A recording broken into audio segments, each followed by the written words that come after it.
गीता 18 के श्लोक नंबर 62 में भगवान स्वयं कह रहे हैं कि अर्जुन उस परमेश्वर की शरण में जा जिसकी कृपा से परम शांति व शाश्वत स्थान अर्थात सतलोक को प्राप्त होगा। वो परमेश्वर कौन है, कहाँ है, कैसा है, जानने के लिए कृपया अवश्य सुनिए जगत गुरु तत्वदर्शी संत रामपाल जी महाराज के अमृत वचन।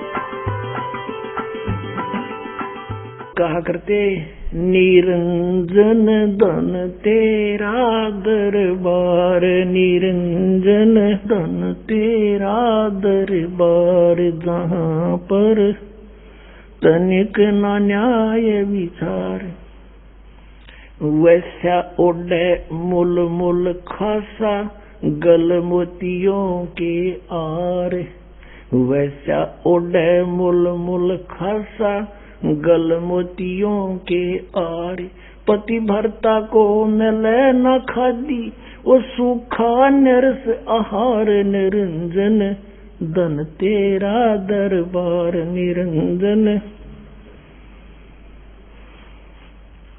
जहाँ पर तनिक न न्याय विचार, पाखंडी की पूजा जग में संत को कहें लबाड़े, पाखंडी की पूजा जग में संत को कहें लबाड़, अज्ञानी को परम विवेकी ज्ञानी को मूड गंवार, निरंजन धन तेरा दरबार, जहाँ पर तनिक न न्याय विचार,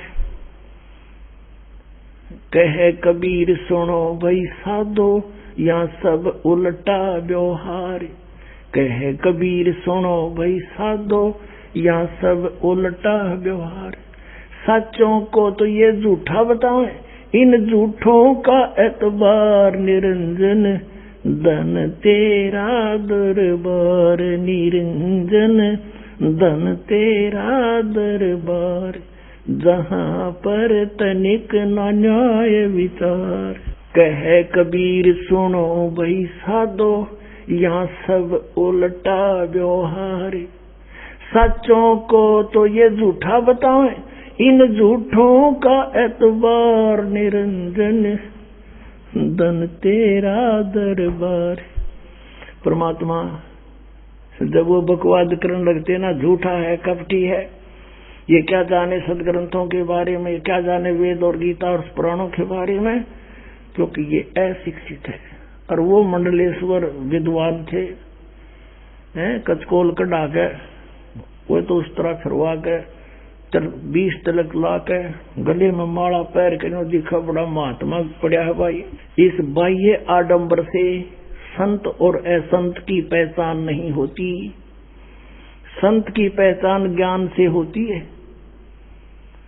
अब क्या कहा करते परमात्मा, कंठी माला सुमरणी पैरे से क्या हो, ऊपर ढूंढा साध का तन अंदर रख्या खो। अंदर तो कख भी ज्ञान नहीं है, ऊपर महात्मा बना दिखा, लंबी चोटी रख कर बड़े बड़े माला पैर के तलक 20 लगा कर ने सोचा बड़ा पहुंचा हुआ है और संस्कृत बोल रहा है। एक भाषा से विद्वान नहीं होता, अध्यात्म ज्ञान और तत्व ज्ञान से विद्वान होता है। अब आपको दिखाते हैं कि गीता ज्ञानदाता कहता है कि मेरी उत्पत्ति को, ये काल है जो निरंजन ब्रह्म श्री कृष्ण जी में बोल रहा है, ये देवता नहीं जानते क्योंकि मुझसे उत्पन्न हुए। देखिएगा श्रीमद् भगवत गीता, ये जय दयाल गोविंद का इसके अनुवादक है। अध्याय नंबर 10 का श्लोक नंबर 2 दिखाते हैं आपको, ये देखिएगा। अध्याय नंबर 10 और ये मंत्र नंबर 2, इसमें क्या कहा कि मेरी उत्पत्ति को, इससे सिद्ध है गीता ज्ञान दाता ब्रह्म काल की उत्पत्ति तो हुई है, जन्म तो हुआ है। न देवता लोग जानते हैं और न महर्षि जन जानते हैं, क्योंकि मैं सब प्रकार से देवताओं का और महर्षियों का आदि कारण हूं, यानी मुझसे ही इनकी उत्पत्ति हुई है। अपने आत्माओं परमात्मा ने 600 वर्ष पहले कहा था, गुण तीनों की भक्ति में ये भूल पड़ो संसारे, कहे कबीर निज नाम बिना कैसे उतरो पारे। 3 देव की जो करते भक्ति, उनकी कदे ना होवे मुक्ति।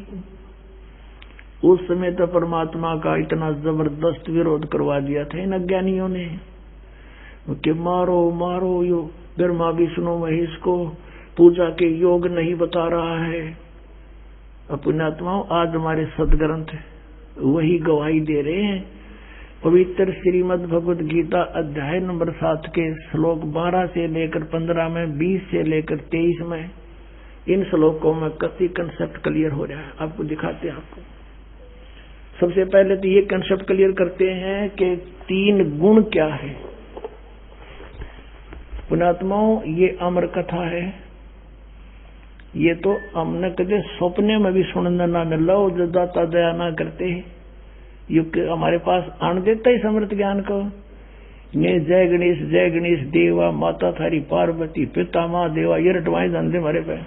और किता इधर उधर को तीर्थ व्रता पर घुमाते रहते, जबकि श्रीमद् भगवत गीता में कितना तीर्थ दान का प्रावधान नहीं है।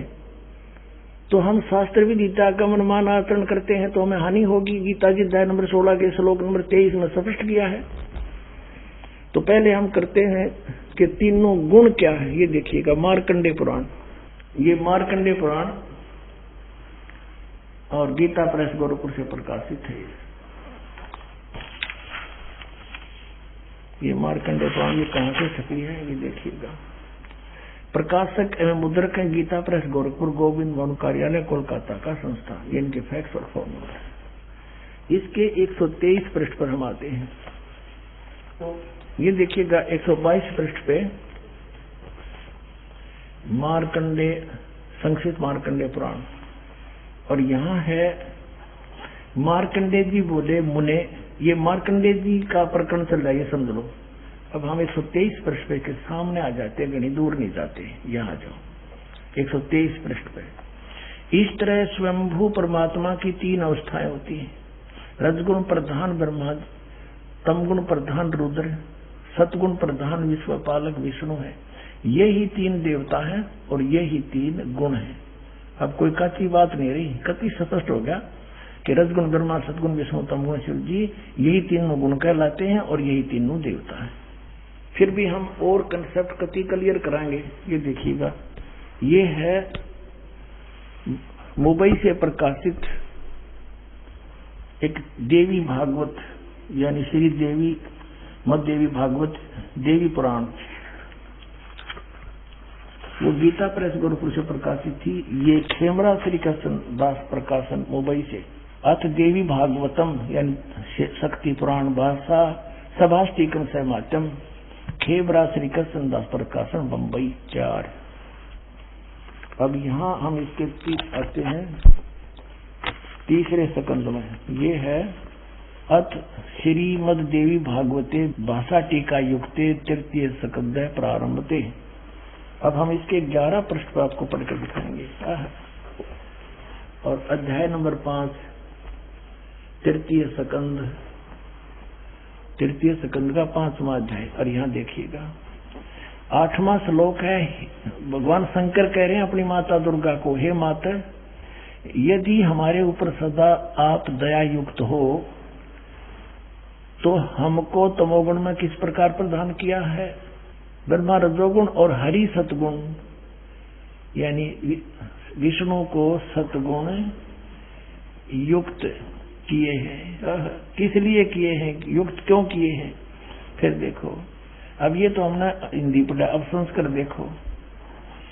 यदि दया धर्मना न सदा अंबिके, यदि दया धर्मना, यदि आप हमारे ऊपर सदा दयालु हो, अंबिके सदा अंबिके कथम अहम विहित है। शंकर जी कहते हैं क्यों मैं बना दिया, कैसे, किस लिए? तमोगुण है।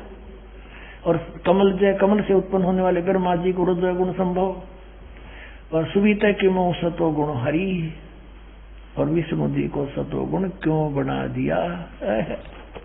इति सिद्धम के रजगुण ब्रह्मा है, सतगुण विष्णु, तमगुण शिव जी। अपनात्मा परमात्मा ने एक अमृतवाणी कही थी, गुण तीनों की भक्ति में ये भूल पड़ो संसारे, कह कबीर निज नाम बिना ये कैसे उतरे पारे। तीन देव की जो करते भक्ति, उनकी कदे ना हो वह मुक्ति। इस बात का झगड़ा रहा करता मालिक साथी कहा करते, हमारे वो झूठे गुरु भगवान का विरोध किया करते और कराया करते, जिसका खामियाना आज तक हम भोगते रहे। हमारे पूर्वज भूत बढ़ गए। गीता जी में 9वें अध्याय के 25वें श्लोक में कहा, जो भूत पूजेंगे वो भूत बनेंगे। भूत पूजा कौन सी? श्राद्ध निकालना, 13वीं करना, वर्षोद्धि करना, समाई करना, फिर वहां गंगा में गति करवा करना, पिंड भरवाना, ये सारी भूत पूजाएं थी। राम इनको बड़े चाव से करते थे कि ना करेंगे तुम्हारे पिताजी के लिए बताओ ना कराया क्या? पिताजी को नाम दिवा दो, बेड़ा पार, जरूरत नहीं कुछ भी करने की, पार हो जाएंगे सारे के सारे। अब देखो श्रीमद् भगवत गीता, और इसके जय दयाल गोविंद का अनुवादक है। गीता प्रेस गोरखपुर से ये प्रकाशित है। अंडरस्टूड, ये आपके समक्ष 7वें अध्याय को पढ़ेंगे। इस 7वें अध्याय में शुरू में ही इस काल भगवान ने किसी साफ कह दिया। ये 7वां अध्याय प्रारंभ, हे प्रथम मंत्र में कहा है कि हे पार्थ, अनन्य प्रेम से मुझ में आसक्त चित्त तथा अनन्य भाव से मेरे प्राण होकर योग में लगा हुआ, भक्ति में लगा हुआ, जिस प्रकार से संपूर्ण विभूति बल युक्त, यानी समग्र पूर्ण रूप से इसका अर्थ है सबके आत्म रूप मुझको संशय रहित जानेगा, उसको सुने। कि ईब मैं ऐसा ज्ञान बताऊंगा जो तू मुझे अच्छी तरह समझ जाएगा मैं कौन हूं।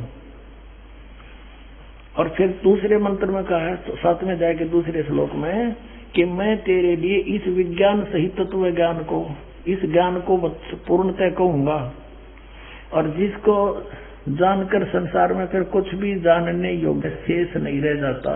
कमाल कर दिया कति। अब देखो, अब हम इसी के 12वें श्लोक से शुरू करेंगे, 7वें अध्याय के 12वें श्लोक से।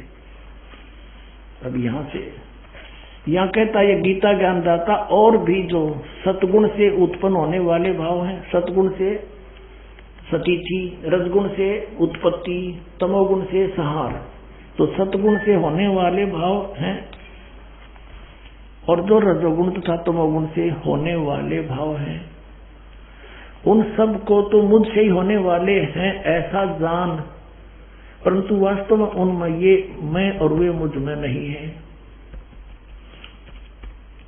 अब इसने स्पष्ट किया है, जैसे आपने श्री शिव पुराण में पढ़ा 9वें अध्याय के लास्ट में 110 पृष्ठ पर गीता प्रेस गोरखपुर से प्रकाशित में, कि इस प्रकार तीनों देवताओं में गुण है परंतु शिव गुणातीत माना गया। ये काल कह रहा है, गीता बोल रहा है वो, कि मैं उनमें नहीं हूं और ये तीनों देवताओं में गुण है। अब देखो 13वां में, गुणों के कार्य रूप सात्विक, राजस और तामस, इन 3 प्रकार के भावों से ये सारा संसार प्राणी समुदाय मोहित हो रहा है। इन तीनों गुणों से परे, यानी ब्रह्मा विष्णु महेश से अलग जो मैं हूं, काल ब्रह्म मुझ अविनाशी को नहीं जानता। इन तीनों देवताओं तो ऊपर मुझे नहीं जानते, ये इन्हीं की पूजा करते रहते हैं। अब 14वें श्लोक में 7वें अध्याय के इसमें क्या कहा है, क्योंकि यह अलौकिक अर्थात अति अद्भुत त्रिगुणमयी मेरी माया, रजगुण ब्रह्मा, सतगुण विष्णु, तमगुण शिव जी के द्वारा फैलाया गया जाल बड़ी दुस्तर है। ये माया बड़ी खतरनाक है, और जो पुरुष मुझको निरंतर भजते हैं, ये ब्रह्म कहता है जो मेरी भक्ति करते हैं वो माया का उल्लंघन कर जाते हैं, वो ब्रह्मा विष्णु महेश की पूजा नहीं करते, इनसे ऊपर उठ जाते हैं। और 15वें में कंसेप्ट क्लियर कर दिया। माया के द्वारा जिनका ज्ञान हरा जा चुका है, त्रिगुणमयी माया, रजगुण ब्रह्मा, सतगुण विष्णु, तमगुण शिव जी के द्वारा उनकी भक्ति से ऊपर जो कुछ सुनने को तैयार नहीं, कुछ करने को तैयार नहीं, उनका उन्हीं से मिलने वाले लाभ पर आश्रित हो चुके हैं, उनका ज्ञान हरा जा चुका है। असुर स्वभाव को धारण किए हुए मनुष्यों में नीच और दूषित कर्म करने वाले मूढ़ लोग, मूर्ख मुझको नहीं भजते। अपने आत्माओं ये स्पष्ट कर दिया कि अन्य देवता रजगुण ब्रह्मा, सतगुण विष्णु, तमगुण शिव जी की जो भक्ति करते हैं वो राक्षस स्वभाव को धारण किए हुए मनुष्यों में नीच दूषित कर्म करने वाले मूर्ख। गीता ज्ञानदाता कहता है वो मेरी भक्ति भी ना करते, इन्हीं तक सीमित है। और देखो आगे इसमें 16 से लेकर 19 तक फिर इसने अपने विषय में बताया कि मेरी भक्ति 4 प्रकार के करते हैं। फिर 20 से फिर शुरू करता है इन्हीं देवताओं के बारे में। देखिएगा ये वही गीता प्रेस गोरखपुर से प्रकाशित है 7वां अध्याय। अब हमने 15 तक पढ़ लिए, अब 20 में आ गया। उन भोगों की कामना द्वारा जिनका ज्ञान हरा जा चुका है, जो 15वें श्लोक में गया 7वें अध्याय में, अपने स्वभाव से प्रेरित होकर उस नियम का धारण करके वो अन्य देवताओं को भजते अर्थात पूजते हैं। ब्रह्मा विष्णु महेश ये तीनों गुण अन्य देवताओं में आते हैं। अब यहाँ देखो 21वें का 7वें अध्याय का 21वां श्लोक। जो सकाम भक्त जिस देवता के स्वरूप को श्रद्धा से पूजना चाहता है, उस भगत की श्रद्धा को मैं उसी देवता के प्रति सचेत करता हूँ। जैसे को विष्णु जी को पूछता है कि स्वयं आ जा विष्णु रूप धारण कर, उसने तथास्तु कर जाएगा, जैसी दी दे जाओ खिलौने खेल ले जा। फिर अब 22 में देखो, वह साधक वह पुरुष श्रद्धा से युक्त होकर उस देवता को पूजन करता है और उस देवता से मेरे द्वारा ही विधान किए हुए उन इच्छित भोगों को निस्संदेह प्राप्त करता है। कहता उन जो अन्य देवता हैं ब्रह्मा विष्णु महेश, इनको मैंने एक विभाग दे रखा है, वो शक्ति मेरी तय काम करे हैं। इसका अर्थ ये है, अब 23 में 7वें अध्याय के 23 में स्पष्ट कर दिया है। परंतु अब 7वें अध्याय का 23 में स्पष्ट कर दिया है, परंतु उन अल्प बुद्धि वालों का, अल्प बुद्धि माने मूर्खों मंद बुद्धि वालों का वह फल नाशवान है। देवताओं को पूजने वाले देवताओं को प्राप्त होते हैं, और मेरे भक्त मुझको ही प्राप्त होते हैं। इन्होंने ये डंगा डाल दिया, चाहे जैसे ही भजे। कोई बात है, गीता जी कहता है कि एक जरा तो एक वो मंत्र, उसके अतिरिक्त कुछ भी नथिंग एल्स, ये इन्होंने आप डाल दिया, चाहे जैसे भी भजे, हरे राम हरे कृष्ण करें। इनका उद्देश्य ये है यहाँ डंगा डालने का। मेरे भक्त मुझको ही प्राप्त होते हैं, इतना सा बात है। अपने आत्मा रजगुण ब्रह्मा, सतगुण विष्णु, तमगुण शिव जी ये अन्य देवताओं में आते हैं, और शास्त्र विधि को त्याग कर जो मनमाना आचरण करते हैं उनको कोई लाभ नहीं होता। 16वें अध्याय के 23वें श्लोक में कहा। अब यहाँ थोड़ा सा कंसेप्ट और क्लियर करते हैं। अब जैसे 16वें अध्याय के 23वें श्लोक में ये कहा कि शास्त्र विधि को त्याग कर जो मनमाना आचरण करते हैं उनको कुछ भी लाभ नहीं होता, ना उनकी गति हो, ना उनको कोई सुख हो, और ना उनकी कोई सिद्धि प्राप्त हो। यूजलेस। फिर क्या फायदा उस भक्ति का। और देखिएगा इन तीनों देवताओं की भक्ति भी शास्त्र विधि त्याग का मनमाना आचरण है। ये देखिएगा यही गीता प्रेस गोरखपुर से प्रकाशित है। 16वें अध्याय का 23वां श्लोक दिखाते हैं। ये 16वां अध्याय और इसका 23वां श्लोक यहाँ पर है। जो शास्त्र विधि को त्याग कर अपनी इच्छा से मनमाना आचरण करते हैं वह न सिद्धि को प्राप्त होता है, न परम गति को, और न सुख को ही। यूजलेस। अब यहाँ 24वें श्लोक में 16वें अध्याय में कहा है, इससे तेरे लिए कर्तव्य और अकर्तव्य की व्यवस्था में शास्त्र ही प्रमाण है। यानी जो सदग्रंथों में विधि लिखी वही करना, और किसी की दंत कथा से हरे राम कृष्ण कृष्ण राधे राधे ये नहीं करना। ऐसा जानकर शास्त्र विधि से नियत कर्म करने योग्य हैं, और यानी शास्त्र के अंदर जो वर्णन है वही करना। अब देखो अपने आत्माओं 17वें अध्याय में अर्जुन ने पूछा कि भगवान जो शास्त्र विधि त्याग कर जो मनमाना आचरण करते हैं वो कैसे स्वभाव के होते हैं, देखिएगा। अब शपथ 10वां अध्याय, अब 16वें अध्याय के 23-24 अंतिम मंत्र हैं, उनमें बता के शास्त्र विधि त्याग कर मनमाना जो आचरण करते हैं उनको कुछ भी लाभ नहीं हो। तो अर्जुन ने पूछा, क्योंकि अर्जुन उसको कृष्ण मान रहा है, श्री कृष्ण में बोल रहा था वो ब्रह्म, हे कृष्ण, जो मनुष्य शास्त्र विधि को त्याग करे और श्रद्धा से युक्त देव आदि का पूजन करते हैं। अब जो शास्त्रीय विधि त्याग कभी कुछ जिसकी जो पूजा करते हैं उनकी स्थिति कौन सी है, सात्विक है अथवा राजसी या तामसी। अब यहाँ उत्तर देता है गीता ज्ञानदाता दूसरे श्लोक में 17वें अध्याय के में, मनुष्यों की वह शास्त्रीय संस्कारों से रहित केवल स्वभाव से उत्पन्न श्रद्धा, शास्त्रों से हटकर मनमानी जो श्रद्धा है वह सात्विक, राजसी और तामसी ये 3 प्रकार की होती है। उसको मुझसे सुन। अब ये दास आपको इसमें तो आपका समझ में आओ नहीं, क्योंकि ये तो पढ़ते हैं आपने 5500 वर्ष हो गए, ये समझ में आओ तो फिर बात तय की थी। अब दास बताओगा इसमें क्या है कि शास्त्र विधि त्याग का मनमान आचरण तो कंडम बता दिया, यूजलेस। फिर भी पूछा कि वो करे हैं, वो होश है किसी स्वभाव के जो देवताओं की पूजा करते हैं ना, शास्त्र विधि त्याग कर डोहे तो वो डरे हैं, लेकिन वो अच्छी आत्मा होती है जो देवताओं तक सीमित है और बकवाद नहीं करते। वो अन्य देवताओं की पूजा करते हैं, कोई विष्णु की, कोई शिव की, है इनकी ब्रह्मा की करते ही नहीं, या कोई और देवी जावी की, जैसे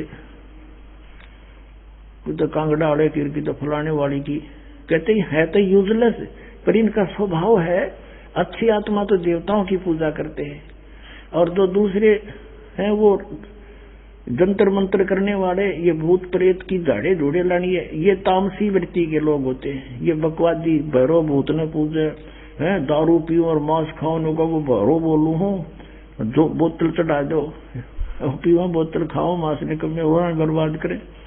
कहने का भाव ये है कि हैं तो ये शास्त्र विधि त्याग का मनमाना आचरण यूजलेस, पर इनका स्वभाव अलग अलग होता है, क्योंकि इनको ज्ञान नहीं होता, तत्वदर्शी संत नहीं मिलता, तब तक ये रास्ता बदल नहीं सकते। फिर बताया कि जो देवताओं की पूजा करते हैं शास्त्र विधि त्याग के है तो यूजलेस, लेकिन वो सात्विक व्यक्ति के होते, अच्छी आत्मा होती है, और जब उनको जो है ज्ञान हो जाएगा तब वो अपना रास्ता चेंज कर सकते हैं, और जो तामसी व्यक्ति के हैं वो नहीं जल्दी से समझते। अब यहाँ गीता जी अध्याय नंबर 7 के श्लोक नंबर 12 से 15 में क्या कहा है, तीनों गुणों के पुजारी अन्य देवता में आते तीनों गुण, रजगुण ब्रह्मा, सतगुण विष्णु, तम गुण शिव जी। राक्षस स्वभाव को धारण किए मनुष्यों में नीच दूषित कर्म करने वाले गीता ज्ञानदाता कहता मुझे भी ना बजते ये, और फिर कहता मेरी भक्ति 4 प्रकार के करते हैं, आरत, अर्थार्थी, जिज्ञासु और ज्ञानी। परमेश्वर कबीर जी ने कहा था, गुण तीनों की भक्ति में ये भूल पड़ो संसारे, कह कबीर निज नाम बिना कैसे उतरो पार। निज नाम ये सतनाम है 2 अक्षर का, और सार नाम वो अलग है, आदि नाम जिसे कहते हैं, तीन देव की जो करते भक्ति उनकी कदे ना हो मुक्ति। और वही हमारी गीता जी कह रही है कि शास्त्र विधि को त्याग कर जो मनमाना आचरण करते हैं यूजलेस, ना उनकी परम गति हो, ना उनको सिद्धि प्राप्ति हो, ना कोई सुख हो, फिर किस लिए डलेट हो रहे हो। अब इनको राक्षस स्वभाव को धारण किया हुआ मनुष्यों में नीच कैसे कहा, मूर्ख है। जैसे तमगुण शिव की भक्ति की थी रावण ने, कैसा जुल्म किया, एक पराई स्त्री को उठा लिया और फिर कैसा जुल्म करना चाहा, शराब पीवे मांस खावे राक्षस कहलाया। और फिर एक भस्मागिरी नाम का तपस्वी था, श्री शिव का पुजारी, तमोगुण शंकर का पुजारी, उसी के द्वार के सामने, गेट के सामने ऊपर ने सिर नीचे न पैर करके सिरासन पर 12 वर्ष तक खड़ा रहा। और भगवान एक दिन पार्वती ने कहा कि हे भगवान, आप तो महेश्वर हो, आप क्या नहीं कर सकते, आपका बच्चा क्या मांगता है, इसको दे दो वरदान जो मांगता है। इस बात से भगवान शिव ने कहा कि बोल भाई क्या मांगता है बता दे। उसने भस्मागिरी ने कहा कि ऐसे नहीं भगवान, वचनबद्ध हो जाओ। भगवान शिव ने सोचा कि मांगेगा, एक सिद्धि मांग लेगा, दे दूंगा। कहा ठीक है तथास्तु, वचनबद्ध हो गया, खड़ा हो गया तुरंत और कहने लगा आप अपना ये भस्म कड़ा दे दो।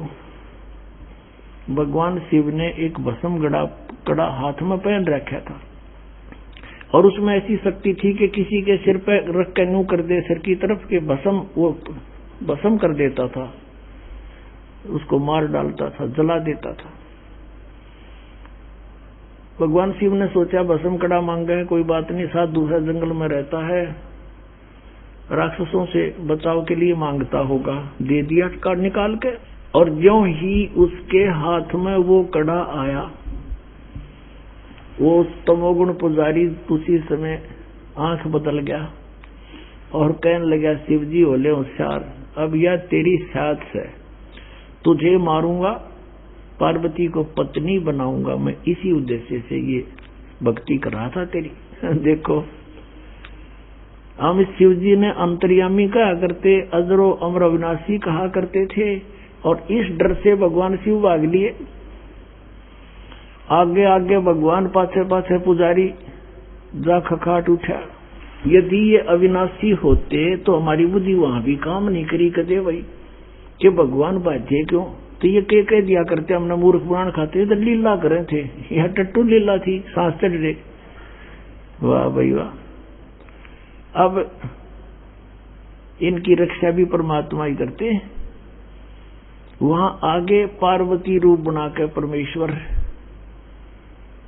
कहते हैं, करे करावे साइया मन में लहर उठा, दादू सिर दर्जीब के वो आप बगल हो जा। तो वहां आके उस भस्मागिरी पाछे पाछे भाग्या जाता, वहां खड़े हो गए पार्वती रूप में और कहा आ जाओ पुजारी जी, कहाँ जा रहे हो। उसने देखा, कहा पार्वती आली, वो खड़ा हो गया और कहा पार्वती रूप में भगवान ने कि अब वो तेरे निकट थोड़ा ही आ सकता है, आपके पास तो कड़ा है ना। कहा बिल्कुल ठीक है, आओ यहाँ कुछ देर बातें करेंगे। और फिर पार्वती रूप में प्रभु ने कहा कि मुझे डांस करके दिखा दे ताकि मैं प्रसन्न हो तेरे पे। वो कहने लगा मैं तो तपस्वी आदमी कदे डांस करा नहीं, कैसे करूं, अक मैं बताती हूँ, इस हाथ को ऐसे करो, इस टांग को ऐसे करो, इसको ऐसे करो, इसको और ऊपर कर।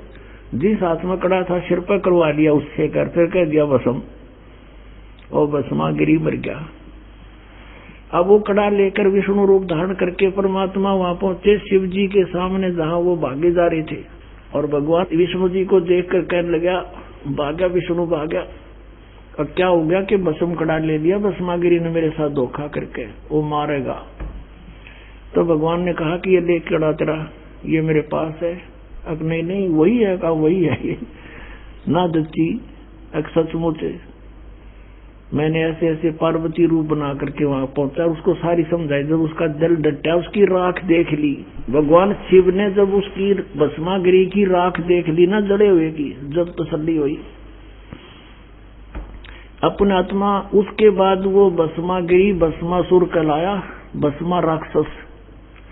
अब तमोगुण के उपासक राक्षस कहलाए। होए दूषित कर्म करने वाले भगवान रूप में पूजे और उसकी पत्नी पर नीच लगा रहा दुष्ट इंसान। इससे गंदा इंसान कौन होगा पृथ्वी पे? राक्षस स्वभाव को धारण किए मनुष्यों में नीच दूषित कर्म करने वाले मूर्ख, कुछ भी ना सोची दुष्ट ने। और फिर कहते हैं रजोगुण का उपासक था ब्रह्मा जी का कौन? हिरण्यकशिपु। भगत बनकर श्रद्धा से खूब तपस्या करी, वर मांग लिए, सुबह मरू ना, शाम मरू, रात मरू ना, जन मरू, फलान मरू ना, धकड़ मरू। कह दिया तथास्तु। फिर उसने सोची हल्दी की गांठ मिल गई, तू पंसारी हो गया, भगवान बन गया। सब ने नो कहा मेरा नाम लो, विष्णु का नाम मत ले लियो, अपना नाम जपाओ, नक्षपू करो। अरे मूर्ख।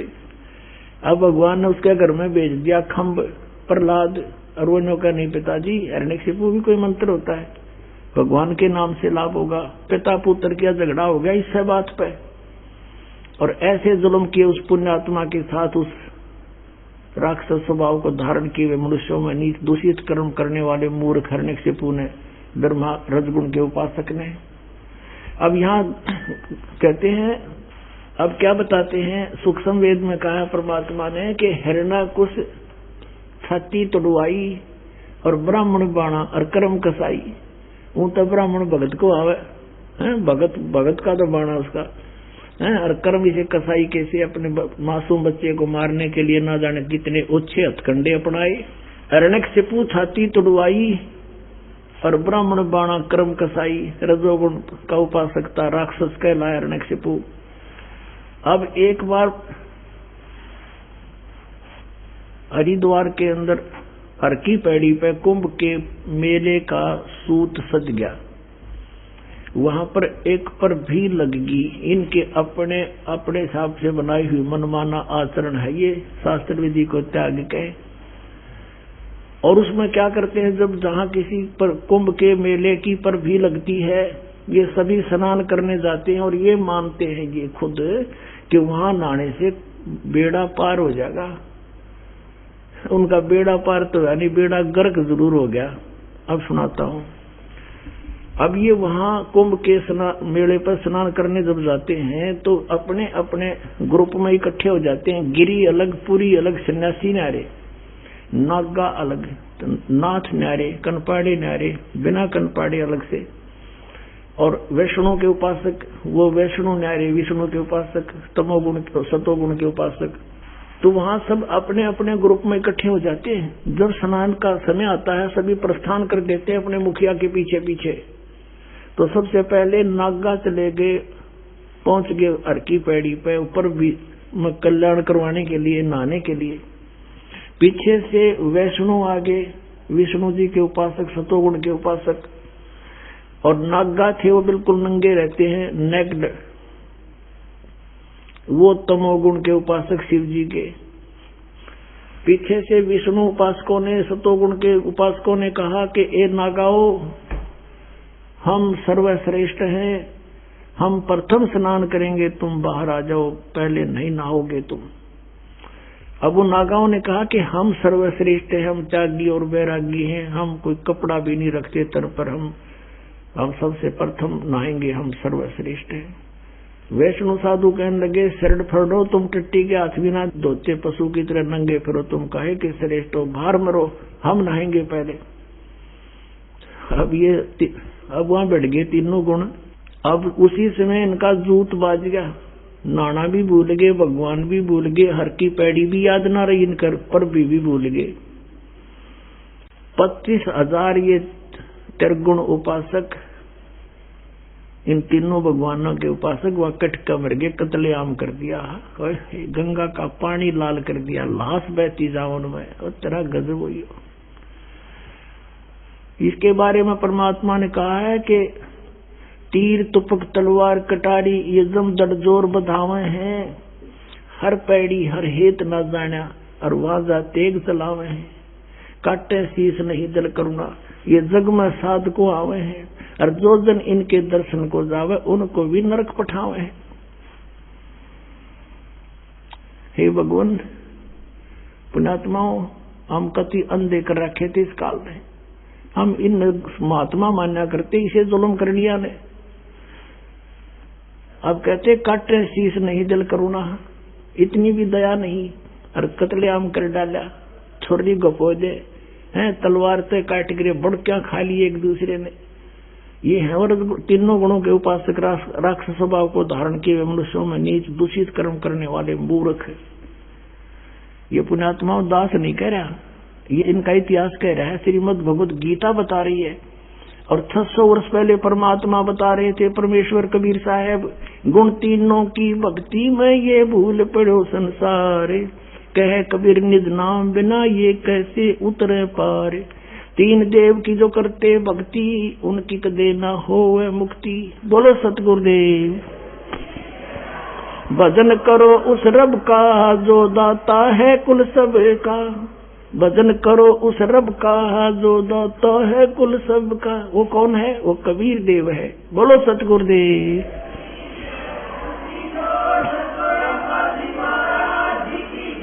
सत साहिब। परम पिता परमात्मा पूर्ण ब्रह्म, सारी सृष्टि के रचनहार, परम अक्षर ब्रह्म, ये पूर्ण परमात्मा कबीर देव जी हैं। ये वही भगवान है, ये वही परमात्मा है जो बनारस में दानक के रूप में, काशी में जुलाहे के रूप में एक भूमिका करके सहशरीर आए थे और सहशरीर चले गए थे। ये हम सभी आत्माओं के पिता हैं, ये हमारे जनक हैं, ये हमारे हमदर्द हैं। पुण्यात्माओं, आप बहुत गलत जगह रह रहे हो, बहुत भयंकर स्थान है ये उस सतलोक को देखते हुए ऐसा है जैसे काला पानी हुआ करे, क्योंकि आप जी को उस सतलोक देखा नहीं है, आप जी को उसका ज्ञान नहीं है, इसलिए हम इसी नरक को सुख मान रहे हैं। 21 ब्रह्मांड ये घोर नरक है। विषय वासनाओं में जीव दिन रात बेचैन रहता है। यहाँ से अब छूटने का सु अवसर, गोल्डन चांस आ गया। अब इसका लाभ उठाओ। ये समय बार बार नहीं मिलता। असंख्य युगों के बाद, असंख्य जन्मों के बाद आप जी को ये सु अवसर प्राप्त हुआ है कि इस समय मनुष्य जन्म और ये भक्ति का, ये मोक्ष का युग आ गया, मोक्ष काल आ गया। अब इसमें जो भी मर्यादा में रहता हुआ सत भक्ति ये करता रहेगा आजीवन, उस प्राणी के मोक्ष को कोई संदेह नहीं है। ये सत्कर मान लेना। हमें भक्ति के मार्ग का ज्ञान नहीं था, जिस कारण से ये साधक मनमाना आचरण करते रहे। कोई खड़ा होकर तपस्या करता था, कोई धोने लगा करके चारों तरफ अग्नि जला करके ऐसे तपस्याएं करते थे। पैर सूज जाते थे, खड़े खड़े सोजिश आ जाती थी, जख्म हो जाते थे। या कोई हठ योग किया करता था, घर त्याग कर चला जाता था। तो आम व्यक्ति ये सोचा करता भी भक्ति ऐसे होती है और हमारे बस से बाहर है, हम नहीं कर सकते। फिर भी हम, क्योंकि आत्मा को मालूम है, कुछ आभास है इसको कि परमात्मा की भक्ति बिना जीव सुखी हो नहीं सकता, तो हमें फिर जो ज्ञान सोचा हम भी भक्ति कुछ तो करें, तो हमारे को ये नालायक संत मिल गए, गुरु मिल गए, अज्ञानी, जिन्होंने हमें ये पत्थर पानी पूजन पर लगा दिया। तो पुण्यात्माओं, अब वो समय आ गया। परमात्मा पाने के लिए मनुष्य शरीर हो, इसमें कोई जाति और मजहब का कोई रोल नहीं है। यहाँ ऊंच नीच नहीं भगवान के दरबार में। परमात्मा के लिए आत्मा का सौदा करना है भगवान ने, वो किसी धर्म में, किसी मजहब में। और किसी निकम्मी आत्मा हो चुकी हो अज्ञानता से, चाहे कोई कसाई है, डाकू है, चोर है, शराबी है, या और कोई व्यसन करता है, दुराचारी है, परमात्मा सबको सुधारते हैं। कितना मैला कपड़ा हो, धोबी का काम है उसको निर्मल करना। तो सत्संग एक ऐसा स्थान है, यहाँ पर किसी भी प्रकार का कोई भी प्राणी आ सकता है, और यहाँ आएगा क्योंकि ये तो एक धोबी घाट है, आत्मा को धोने का एक यही स्थान है। तो हमने किसी भी विकारी को, किसी प्रकार का कोई व्यसन करता है, दुराचारी है, या कोई चोर डाकू ठग है, उसके प्रति हमने हेट नहीं करनी। ये नहीं सोचना कि यहाँ ऐसा व्यक्ति क्यों आ रहा है, यहाँ नहीं आवेगा तो वो सुधरेगा कैसे, उसको अपने कर्मों का पता कैसे चलेगा कि तू ऐसे जुल्म कर रहा है, इसका क्या फल होगा। तो पुण्यात्माओं, परमात्मा के पाने के लिए मनुष्य शरीर हो और चाहे किसी प्रकार का भी है, चाहे अष्टावक्र जैसा शरीर है, 8 जगह से उसमें मोड़ आगे हो, पंगा, टेढ़ा, काना, अंधा, तो वो सभी परमात्मा पा सकते हैं, क्योंकि वो अंग भंग जितने हुए हैं वो उसके पिछले पूर्व जन्म के पापों से। चाहे कोढ़ी, रोगी, किसी प्रकार का उसको दुख है, परमात्मा की भक्ति कर सकता है और परमात्मा पा सकता है। और धीरे धीरे उसके जो कष्ट है, रोग है, कोढ़ है, किसी प्रकार का भी कोई और आपत्ति है, इस भगवान की भक्ति से वो भी ठीक हो जाते हैं। तो पुण्यात्माओं, हम परमात्मा पा सकते हैं। अब वो गोल्डन चांस है, इसको स्वर्ण युग बोलते हैं, गोल्डन युग, और वो आपको मिल गया। धन है आपकी किस्मत, धन्य है आपके माता पिता जिनसे आपका जन्म हुआ। पुण्यात्माओं, ये कोई बालकों का बनाया हुआ विधान नहीं, कोई बच्चों का बताया हुआ ज्ञान नहीं, ये कोई डूम बाट के गीत नहीं, ये स्वयं परमेश्वर के द्वारा दिया हुआ ज्ञान जो दास आपको सुनाता है, और ये 100% सत्य है। हम बालक हैं, हम कब इसको सच मानेंगे, हमारी बुद्धि कब इसने ग्रहण करेगी, वो समय आने पर होगा। एक छोटा सा बच्चा होता है और वो उठाकर किसी वस्तु को और ये पूछता है, पिताजी ये क्या है। एक पेन उठा लेता है, वो पूछता है क्या है, किसी से भी बड़े भाई से, पिता से, माता से, वो कहता है बेटा पेन है। वो कहता है पेन है, पेन है।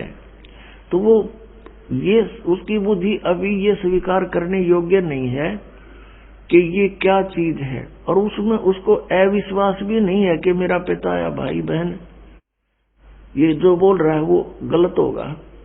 तो उसको करता करता वहीं रखकर और खेल में लग जाता है। तो ये ऐसा ज्ञान है कि 1-2 वर्ष में तक आपकी मिटेगी।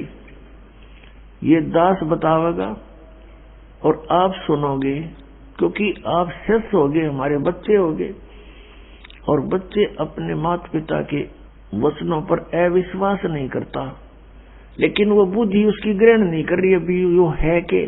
और जब वो बच्चा बुद्धिमान हो जाता है, बड़ा हो जाता है, उसका माइंड सब ज्ञान ग्रहण करने योग्य हो जाता है, फिर वो अपने आप समझ जाता है। उसको कहते हैं बेटा पेन लाना, बेटी पेन लाना, दौड़ा जाता है, पेन ले आता है वो उठा के। तो ऐसे ही कुछ समय में आपकी यह मिटेगी, क्योंकि आप जी ने वो अज्ञान सुन रखा है जो शास्त्र विरुद्ध था। अब ये शास्त्र अनुकूल ज्ञान प्रारंभ हुआ है। तो पुण्यात्माओं, इसका लाभ उठाओ, और आपका परम कर्तव्य बनता है, आपके संपर्क में कोई भाई है, बहन है, कोई रिलेटिव है, आपका मित्र है, सखी सहेली है, उन सब से कोशिश करो इस ज्ञान को समझाने की, और किसी के साथ जोर जबरदस्ती नहीं करनी चाहिए। प्यार से 1 बार 2 बार 3 बार, जब वो उखड़दाहा दिखे जब चुप हो जा, चंग्रता दिखे जब चुप हो जा, फिर किसी दिन जाकर धीरे धीरे प्यार से समझाओ। क्योंकि आप ये समझना कि हम भी इसी सचीथी में थे। इस ज्ञान को प्रथम बार जब सुनते हैं एकदम हमें उलट पुलट सा लगता है और कति स्वीकार करने जी नहीं करता। एक भक्त ने जब ये प्रथम बार ज्ञान सुना, किसी भगत के यहाँ हम सत्संग कर रहे थे, गांव गांव में नगर नगर में जाते थे, तो वो उसका मित्र आया हुआ था सह परिवार। वो बाद में हम बैठ के थोड़ी सी संगत होती है, तो वो कहने लगा, महाराज आपकी बात में मुझे कति अविश्वास है और मेरा उल्टी पड़न में होगी जब आपने न्यू कहा ब्रह्मा विष्णु महेश नाशवान है। और फिर वही भगत है अब औरों को बताता फिरता है कि वे सचमुच अज्ञान अंधेरे में भटक रहे थे। कहते हैं आत्म प्राण उद्धार ही ऐसा धर्म नहीं, और इससे बड़ा कोई पुण्य नहीं कि आत्मा का उद्धार करवा दे। एक मंत्री है, मुख्यमंत्री है, या कोई सेठ धनी व्यक्ति है, वो अपने मित्र को, रिलेटिव को क्या दे सकता है? 10-20 हजार रुपए दे देगा, कोई एक नौकरी लगवा देगा, या कोई ऐसा कोई कॉन्ट्रैक्ट दिवा देगा जिससे पेटे तक का काम होगा उसका, इस जन्म के एक रोजगार तक सीमित है। और इस मार्ग से अब इस जीवन में तो उसने थोड़ा बहुत राहत मिल गई, और मिले भी हुआ उसकी किस्मत पूर्व निर्धारित, तो उसी से कारण वो किसी मंत्री से, मुख्यमंत्री से, धनी से संबंधित होगा। वैसे नहीं हो सकता, वो भी किसी समय इसी प्रक्रिया से बने हुए संस्कार हैं उसके। तो अगले जन्म में वो गधा बन गया, सूअर बन गया, बता कौन फैसिलिटी देगा उसने? तो ये जो मंत्र है, ये जो भक्ति विधि है, इससे उस प्राणी के आगे ये जन्म मृत्यु का रोग कटेगा। और यदि किसी कारण से पैर भी फिसल गया, ना पार हुआ, तो रोजी रोटी तो उसके आगे रखी पाएगी। तो इससे बड़ा जो उपकार कोई नहीं कि उसको इस नाम से जुड़वा दे, परमात्मा कबीर जी की शरण में उसको ले आवे। परमात्मा ने कहा कि 1 करोड़ गौओं को हत्थे में कटने से बचाने का जो पुण्य होता है, एक आत्मा को कबीर परमेश्वर की शरण में लाने से इतना पुण्य उस लाने वाले का कमीशन है। ये सोच ले, सत्कर मान लेना। क्योंकि ना जाने उस जीवात्मा के कितने ऐसे बूंदे जन्म होने थे कि तो बकरा बनकर गला कट्टा हो, कि तो गऊ बनकर, कि तो भैंसा बनकर, मुर्गा बनकर, बकरा बनकर, और परेशानियां ना जाने कितनी होनी थी। तो इतना पुण्य है। और इसी कार्य को करने के लिए परमात्मा स्वयं सतलोक से चल कर आते हैं। और आज वही काम हम भी करेंगे तो भगवान कितना प्रसन्न होगा, हम सोच भी नहीं सकते हैं। क्योंकि ये लोक रहन का नहीं है, या तो हमारे साथ सारा काम बलपूर्वक कराया जा रहा है, हमें मजबूर करके विवश कर रखा है। ऐसा शरीर दे दिया, इसी शरीर की रक्षा में और इसी के पालन पोषण में सारा जीवन जाता है। और ये रहता भी नहीं, कभी बीमारी से, एक एक्सीडेंट से, ये कभी ना कभी अंत भी इसका तुरंत हो जाता है। ये कोई जीवन है यहाँ पर हमें कोई विकल्प नहीं पता था।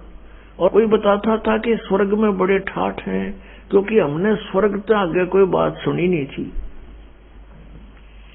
स्वर्ग से आगे का कोई ज्ञान नहीं था। चाहे कोई बेसिक बात बनावा था, ब्रह्म की साधना कर रहे हैं, ब्रह्म की साधना करते हैं, भगवान की साधना करते हैं, तो उनको भी यही था कि ब्रह्म लोक में चले जाते और वहां के गए हुए प्राणी फिर वापस आते। अब परमात्मा ने वो स्थान बता दिया जो हमारे सदग्रंथ भी प्रमाणित करते हैं। गीता जी अध्याय नंबर 4 के श्लोक नंबर 5 और 9 में, गीता अध्याय नंबर 2 के श्लोक 12 में, और गीता अध्याय नंबर 10 के श्लोक नंबर 2 में गीता ज्ञानदाता कहता है, अर्जुन तेरे और मेरे बहुत जन्म हो लिए, तू नहीं जानता, मैं जानता हूं। तो ये ब्रह्म है गीता बोलने वाला, श्री कृष्ण जी में बोल रहा है। ये 8वें अध्याय के 13वें श्लोक में कहता है गीता जी में कि ओम इति एकाक्षरम ब्रह्म व्यवहारन माम अनुसमरन ये परियाति तुदम देहम से याति परमाम गतिम। मुझ ब्रह्म का एक ओम मंत्र है, नथिंग एल्स। और इसका अंतिम श्वास तक उच्चारण करके सिमरण करता हुआ जाता है, वो परम गति को प्राप्त होता है। कौन सी परम गति? जो ओम के जाप से जो राहत मिलनी है वो ब्रह्मलोक में लगा। 8वें अध्याय के 16वें श्लोक में लिखा कि ब्रह्मलोक पर्यंत भी ये सभी गए हुए प्राणी पुनरावर्ती में है, पुनरावर्ती या वहां गए हुए भी वापस आते हैं। श्रीमद् भगवद गीता अध्याय नंबर 15 के श्लोक नंबर 1 से 4 में कहा कि उल्टा लटका हुआ संसार रूपी वृक्ष है, ऊपर को जड़, नीचे को तीनों गुण रूपी शाखा है। ऊपर को जड़ उसने नहीं बताया कौन है, तीनों गुण लिख दिया। उसके लिए ऑप्शन छोड़ रखा है चौथे अध्याय के 34वें श्लोक में, कि चौथे अध्याय के 32वें श्लोक में कहा है कि सच्चिदानंद घन ब्रह्म के मुख से बहुत ही विस्तार के साथ एक तत्व ज्ञान कहा गया है। उसमें सभी धार्मिक अनुष्ठानों की जानकारी डिटेल के साथ कही गई है, वो तत्व ज्ञान है। चौथे अध्याय के 34वें श्लोक में कहा कि अर्जुन उस तत्व ज्ञान को तत्वदर्शी संत बताते हैं, उनसे सुन, उनको दंडवत प्रणाम कर प्यार से नम्रता से पूछो।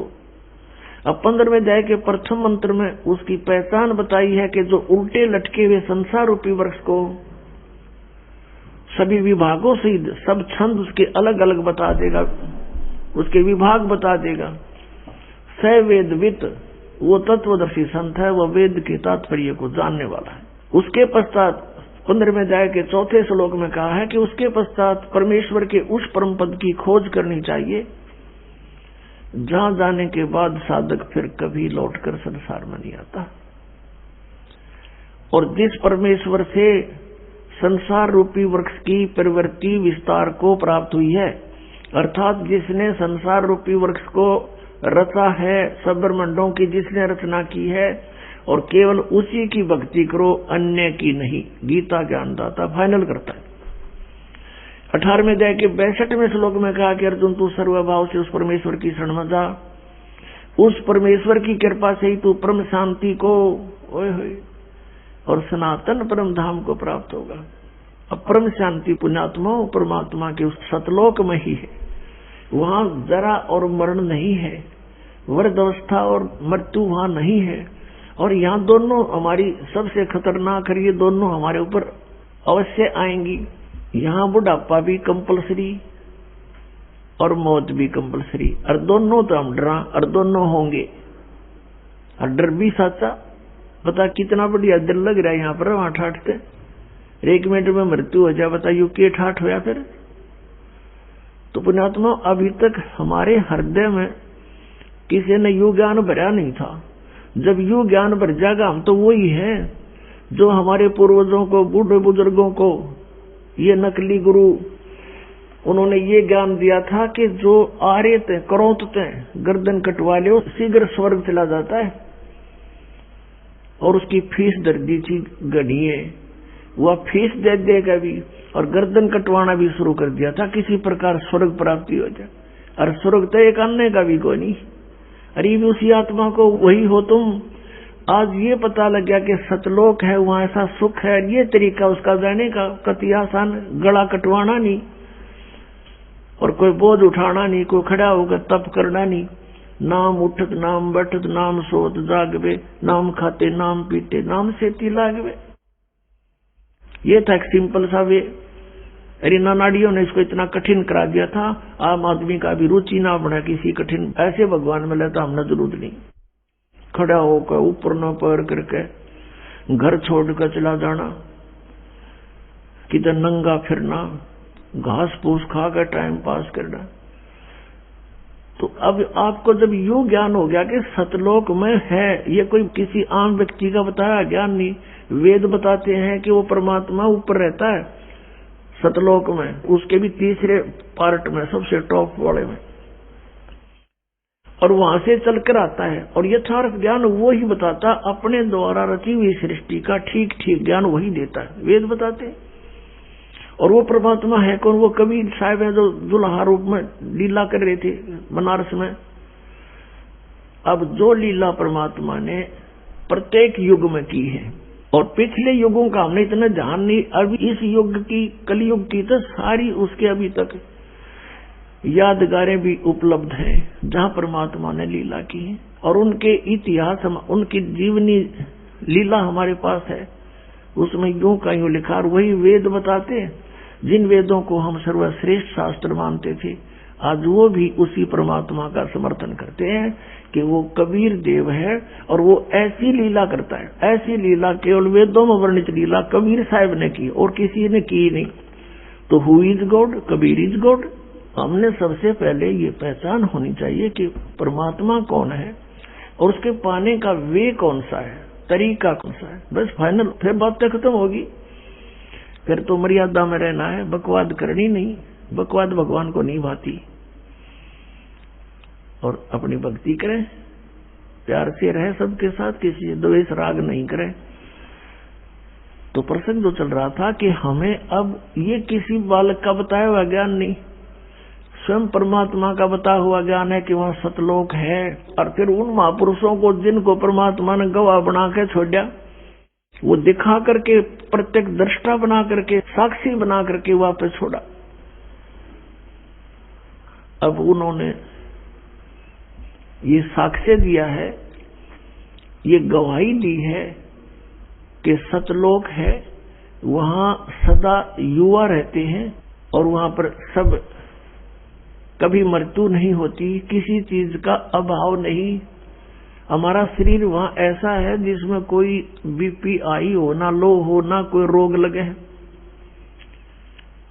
और पुण्यात्माओं, जब आदमी बिल्कुल रोग रहित होता है, उसकी इतनी प्रसन्न रहता है उसकी आत्मा, पूछो मत। और वहां तो परमात्मा के दर्शन हर समय होते हैं। अब एक स्वाभाविक बात है, आप किसी एसी रूम में बैठे हो, एयर कंडीशनड रूम में, तो वह अपने आप आपको बहुत अच्छा वातावरण महसूस हो रहा है। और उससे बाहर निकल कर आ जाओ आंगन में, जड़ जा टटरा 2 मिनट में, तो वो ये अंतर है। ऐसा ही ये तो समझो वो जलता हुआ स्थान है और सतलोक में एसी लगा हुआ स्थान समझो। तो अब हमें ये ज्ञान होएगा कि हम वहां जाने से सदा के लिए सुखी होंगे। तो आपको इतना तो ज्ञान है कि मृत्यु तो होगी आपकी, इसने तो कोई ना भी करनी है, को नहीं कहां होगी। और फिर परमात्मा ने विधान बताया है कि जहां आशा तहां बासा हुई, लेकिन भक्ति अवश्य हो। केवल सुख की आस लगाए रहे, भक्ति बनी नहीं तो भी कोई उसका लाभ नहीं होगा। ये भक्ति करते रहो, ये मंत्र जाप करते रहो, कुछ भी नहीं घनी बात। एक माला प्रथम मंत्र की जी ला के कर ले, चाहे 4 बार में कर ले, इसमें स्पीड नहीं खेचे, प्यार ते करे। जैसे प्रथम मंत्र आपको दिया है, उसका जो भी अक्षर बोले नो ध्यान रहे मैं के बोलू हूं, ये जाप होगा आपका। इसको सुरत और शब्द अभ्यास बोलते हैं। कहते हैं कि जो शब्द मैं बोल रहा हूं उस पर सुरत लगे, नो पता हो मैं के मंत्र जाप कर रहा हूं। चाहे एक बार में आपसे 10 मंत्र हो पहले वाले, तो 10 से करके बंद कर दो। ये मन न कह दे बकवाद कर ले तो घूम कित और सोच ले कितनी सोचेगा। जब ये फिर शर्मिंदा होगा इसने फिर ला ले। एक रूह स्पीड खींचोगे कि 108 तक करने हैं, फटाफट फटाफट कर दे, ये कोई मंत्र नहीं होता। परमात्मा कहते माला तो कर में फिरे और जीव फिरे मुखमा ही, और मंत्र तेरा कहीं और घूम रहा, ये तो सुमन नहीं।